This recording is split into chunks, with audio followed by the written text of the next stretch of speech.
First contact fallout. The Confederation warship Eternal Vigilance cut through the void like a predator, its gleaming hull reflecting the distant starlight. Commander Xalara stood on the bridge, her four arms crossed behind her back, as she watched the battle's aftermath through the viewscreen.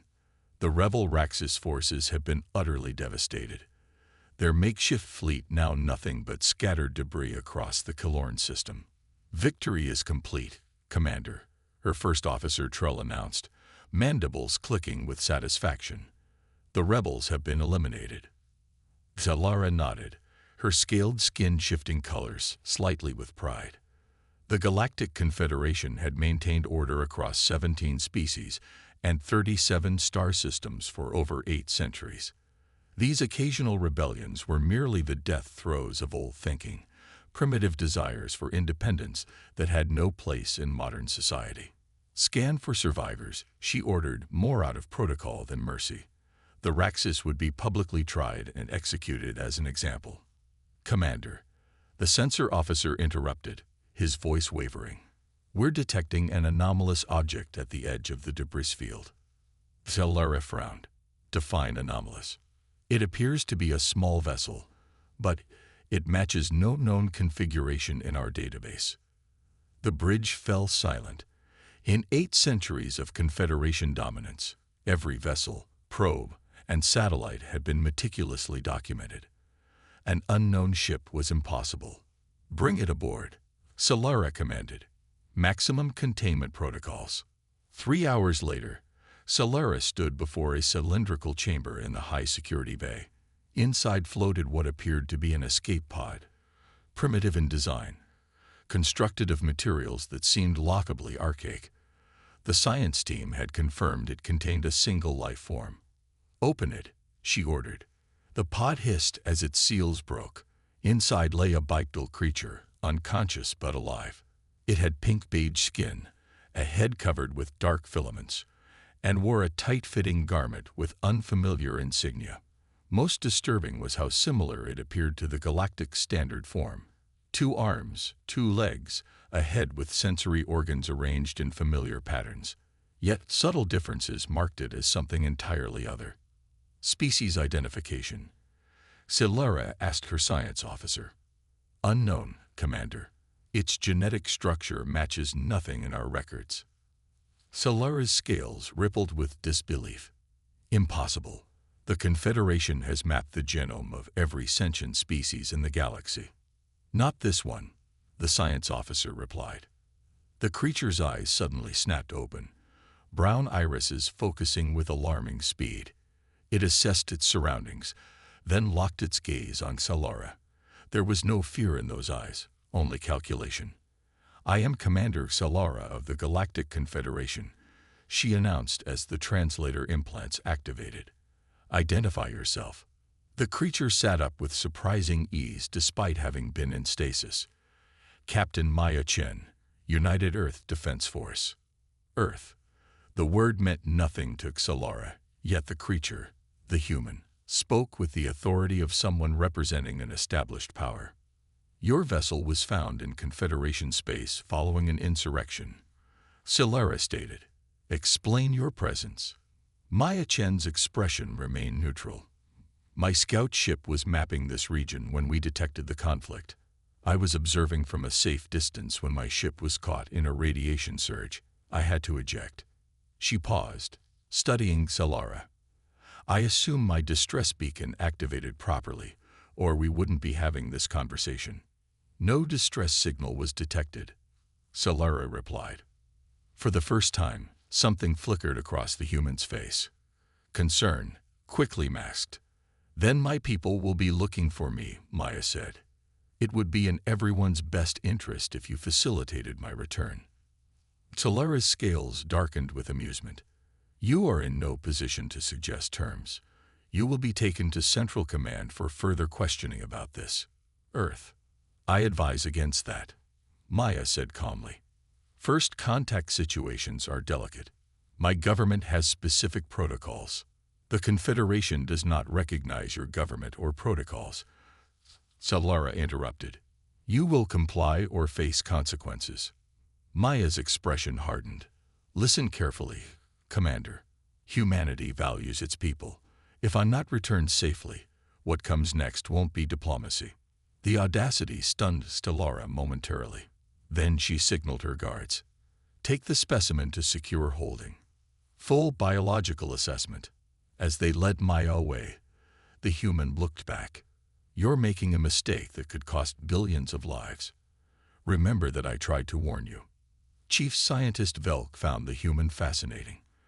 After 3 days of observation and testing, he stood before Commander Stellara in the briefing room, practically vibrating with excitement. Her biology is remarkable, he explained, displaying holographic representations of Maya Chen's cellular structure. These creatures have evolved with redundant systems and extraordinary adaptability. Their cellular repair mechanisms are unlike anything we've documented. Is it a threat?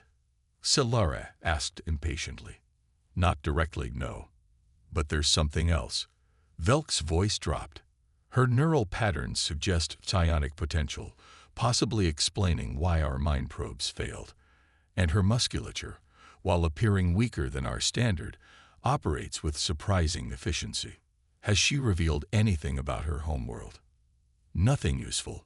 She repeats the same warning, that we should return her to her people. But Commander, Velk hesitated. 2 of our long-range communication boys have gone offline. Stellara's scales flared. Relevance?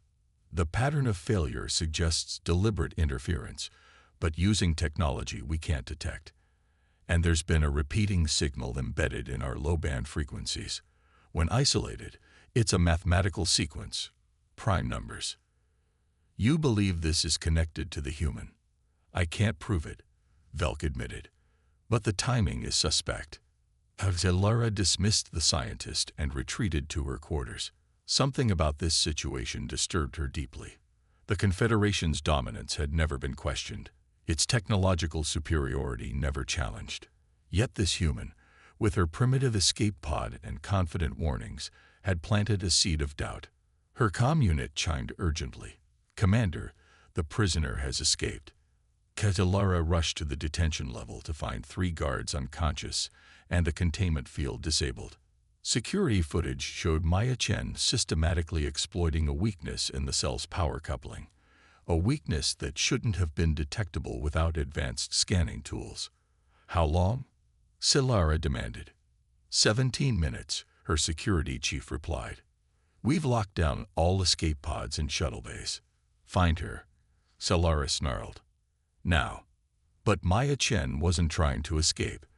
They found her in the communications center, surrounded by unconscious technicians. She had rerouted the ship's main communication array and was transmitting directly into deep space. When security forces stormed the room, she surrendered without resistance, that same unnerving calm in her eyes. What did you do? Stellara demanded, seizing the human by her throat. I told them where I am, Maya replied, and I told them you're not listening. Your primitive signals would take years to reach any significant distance. An alarm blared across the ship, cutting Stellara off. The tactical officer's voice came through the comm system. Commander to the bridge immediately. On the main view screen, Stellara stared in disbelief as facial distortions formed at the edge of their sensor range. Ships began to emerge, dozens, then hundreds. Their design was similar to Maya's escape pod, but scaled to monstrous proportions. The largest of them dwarfed the Eternal Vigilance by a factor of 20. Impossible, Stellara whispered. I tried to warn you, Maya Chen said from behind her, now escorted by guards. That's not our fleet, Commander. That's just our response team. The communications officer looked up in shock. We're being hailed. They're broadcasting on all frequencies. On screen. Stellara ordered, her voice hollow. A human face appeared, similar to Maya's but older, adorned with decorations on its uniform. This is Admiral William Chen of the United Earth Defense Force. You are holding Captain Maya Chen against her will. Return her immediately, or we will consider this an act of war. Stellara felt her world tilting on its axis as she processed the Admiral's surname. Chen, the same as their prisoner. You sent your offspring as a scout? She asked Maya incredulously. Maya Chen's lips curled into what Solara would later learn was called a smile. The Chen family has served in Earth's defense forces for 7 generations. We're just one of many families willing to die for humanity. She looked directly at the screen. Hello, Father. Nice of you to drop by. Admiral Chen's expression remained stern. You have 1 hour to return my daughter and agree to diplomatic talks. After that, we will retrieve her ourselves. The transmission cut. Solara turned to Maya. Understanding dawning too late. You wanted to be captured. First contact is delicate. Maya replied, echoing her earlier words. We needed to understand what kind of civilization we were dealing with. Her eyes hardened. Now we know. Outside, more ships continued to appear, their weapons systems powering up as the countdown began. The edge of extinction. The Confederation High Council chamber fell into chaos as the holographic display showed the human fleet's position. Over 800 vessels had materialized where no ships should have been able to travel, their formation tight and disciplined. The largest vessel, identified as the UESS Righteous Fury, floated at the center, its massive frame bristling with weapons systems, unlike anything Confederation engineers had ever documented. This is impossible, High Counselor Drex insisted, his crystalline form shimmering with agitation. No civilization could have developed outside our knowledge. Our exploration ships have mapped every habitable system within 10,000 light years. Commander Solara stood silently as the 14 council members argued. She had been summoned directly from the Eternal Vigilance to explain this catastrophic first contact, leaving Maya Chen and the ship's brig under triple security. The human claims they come from a planet called Earth. Solara reported when the council finally quieted enough to hear her. They possess technology that allows faster-than-light travel without using the established jump points. Nonsense, snapped Councillor Vral, the eldest member. The spatial laws are absolute. They must be using our jump network without authorization. No, Councillor, Solara replied. Our monitoring stations detected no jump point activations. They simply appeared. Senior Military Advisor Calden, a towering insectoid whose species had provided the Confederation's military backbone for centuries, stepped forward. Whatever their methods, they are in violation of Confederation space. We have assembled the 3rd and 5th fleets to respond to this incursion. Solara felt her scales pale. Advisor, with respect, I advise caution. The human prisoner warned. We do not take direction from unknown species, Calden interrupted coldly. The Confederation has stood unchallenged for 8 centuries. These humans will learn respect through force if necessary. The communication system chimed, indicating an incoming transmission from the human fleet. Admiral Chen's face appeared before the council, his expression grim. My patience expires with your deadline, he stated without preamble. Return Captain Chen immediately. High Counselor Drex rose to his full height. This is the sovereign territory of the Galactic Confederation. You will power down your weapons, surrender your vessels for inspection, and submit to our authority. For a moment, Admiral Chen said nothing. Then he sighed, a disturbingly human gesture that somehow conveyed both disappointment and resolve. Very well, you've made your choice. The transmission ended. Seconds later, alarms blared throughout the council chamber. Multiple electromagnetic pulses detected, a technician shouted. Our outer defense systems are going offline. Launch the fleets, Calden ordered. All vessels engage the human ships. Solara watched in horror as the tactical display updated. The Confederation's 3rd Fleet, over 300 warships, the pride of their military might, moved toward the human forces. Weapon systems powered up, targeting solutions locked. Not a single shot was fired. One by one, the Confederation ships simply stopped. Engines died. Weapons powered down. Life support systems remained functional, but every offensive capability went dark. The ships drifted, suddenly impotent. What's happening? Drex demanded. Unknown, Counselor, the tactical officer replied, voice shaking. They appear to be projecting some kind of targeted electromagnetic field that affects only our weapon systems. Impossible, Calden hissed. No such technology exists. A new transmission cut through their communications. This time, it wasn't Admiral Chen but another human. Female, older, with silver in her hair and cold authority in her eyes. I am Fleet Admiral Isabel Rice of the United Earth Defense Force. Your military vessels have been neutralized using our superconducting pulse technology. We have not harmed your crews. This demonstration is a courtesy. She paused, letting the implications sink in. You have 20 minutes to return Captain Chen and agree to diplomatic talks, or we will extend this demonstration to your civilian infrastructure. Rise out. Silence descended on the council chamber. 8 centuries of unquestioned dominance had just been shattered in less than 5 minutes. Bring the human to us, Drex finally ordered, his voice barely a whisper. Maya Chen walked into the council chamber unrestrained, her posture relaxed yet somehow commanding. She surveyed the assembled leaders of the Confederation with the air of someone evaluating potential threats. Captain Chen, Drex began, trying to project authority he no longer felt. Your people have committed an act of aggression against the Galactic Confederation. Maya raised an eyebrow. Interesting perspective. From where I stand, you captured a representative of another sovereign power, subjected them to forced medical examination, and ignored clear diplomatic warnings. She glanced at Celara. Commander Celara at least had the wisdom to look concerned. What do you want? Calden demanded. Originally, just peaceful first contact. Maya shrugged. Now, formal recognition of United Earth and its territories, non-aggression treaties, and trade agreements if you're interested. But mostly, we want you to understand that the galaxy isn't exclusively yours. How? Councillor Vrall asked, his age finally showing in his voice. How did we not know of your existence until now? Maya's expression softened slightly. Earth is located in what you would call the Orion Spur, a relatively small spiral arm far from your expansion pattern.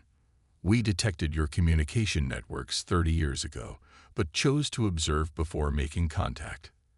And your technology? Calden pressed. The way your ships appeared. Slip space technology, Maya explained. It doesn't use fixed jump points like your network. We create temporary ruptures in space-time that allow direct point-to-point travel. The implications were staggering. The Confederation's power had always depended on controlling the jump point network, restricting travel and commerce to established routes that could be monitored and taxed. Why reveal yourselves now? Celara asked. We didn't intend to. Maya admitted.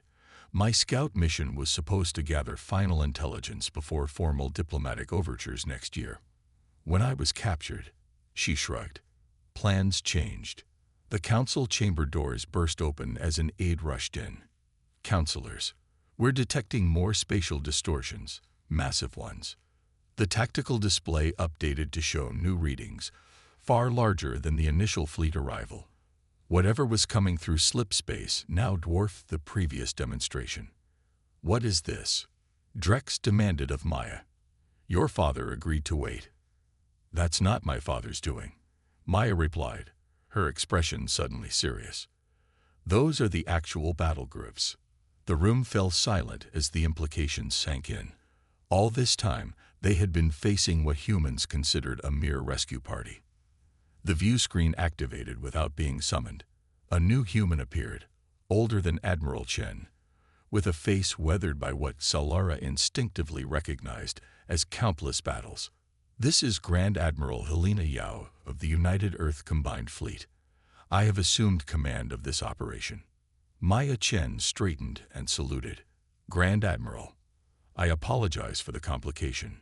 Yao's stern expression softened momentarily. At ease, Captain. Your parents were quite insistent on handling your retrieval personally, but the Security Council felt the situation warranted additional oversight. Her gaze hardened as she addressed the Confederation leaders. I command 5 battle groups comprising over 3,000 ships. They are now in position around your core worlds.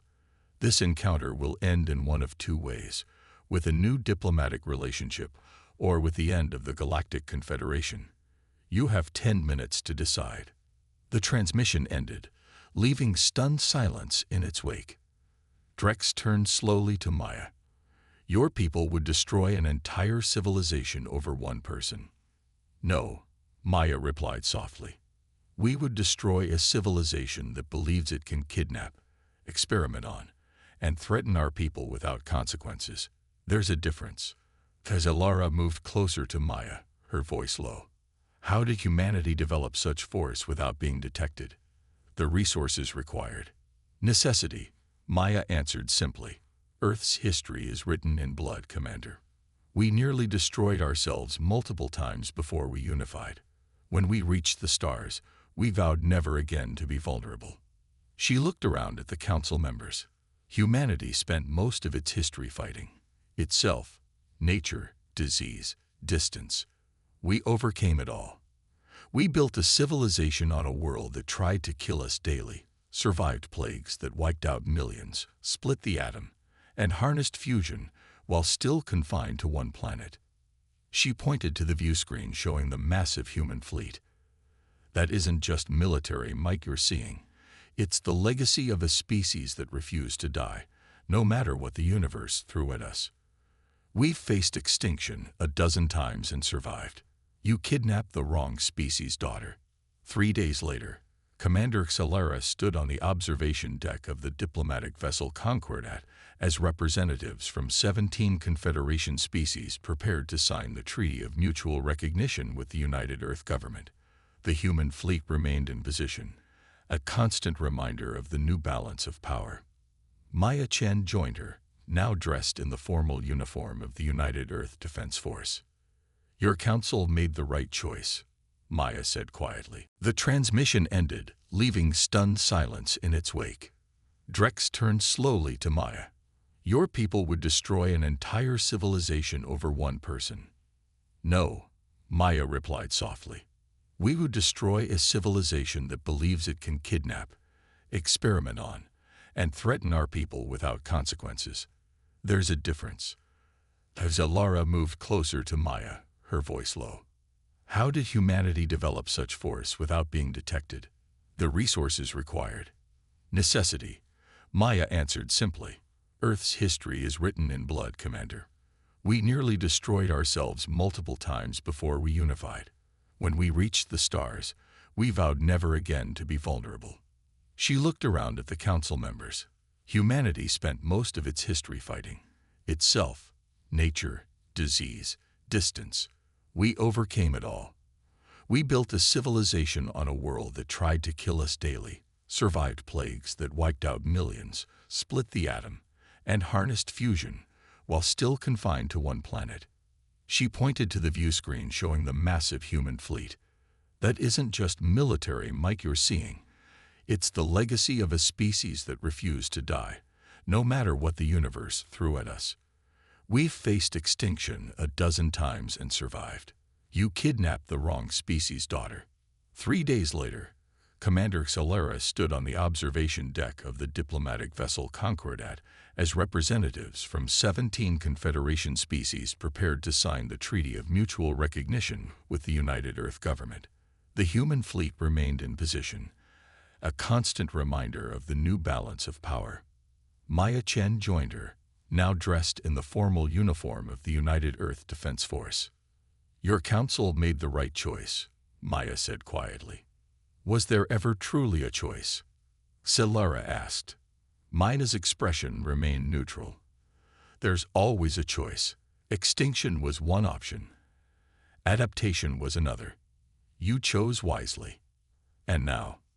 Now the real work begins. Maya turned to face Xalara directly. Some on Earth wanted to dismember the Confederation completely. They saw your treatment of the Raxus rebels and other subjugated species as evidence you couldn't be trusted with power. But you argued against this. I did, Maya confirmed. Despite everything, your civilization has achievements worth preserving. The medical technologies alone could save billions of lives across human colonies. You speak of mercy as if it's a transaction, Salura observed. Maya smiled, a genuine expression this time, not the cold one from their first encounter. Survival often is transactional, Commander. Humanity learned that lesson through much suffering. A chime indicated the treaty ceremony was about to begin.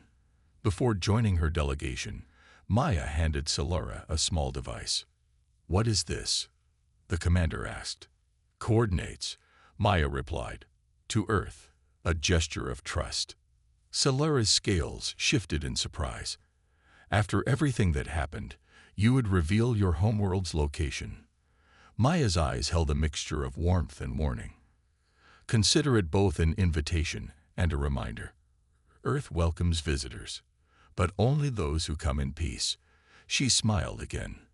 "Besides, now that we've met, the galaxy is about to become a much smaller place."